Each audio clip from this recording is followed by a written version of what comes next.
BJP leader Shahnawaz Hussain ने नए साल में कोरोना वैक्सीन मिलने की खबर पर खुशी जताई। उन्होंने कोरोना वैक्सीन से मुताल्लिक अफवाह न फैलाने की अपील की।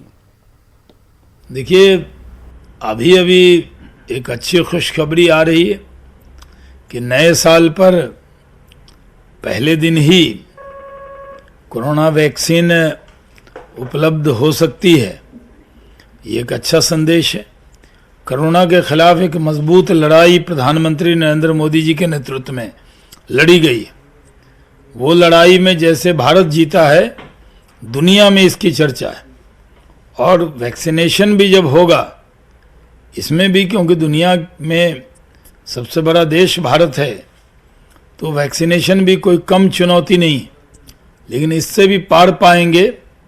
और वैक्सीनेशन सबको हो, इसका प्रयास होगा। कोई इसमें अफवाह न फैलाए।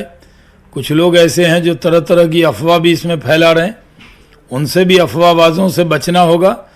और सरकार ने जो तय किया है उस पर आगे चलते हुए वैक्सीनेशन सब जगह होगी, ऐसा विश्वास है।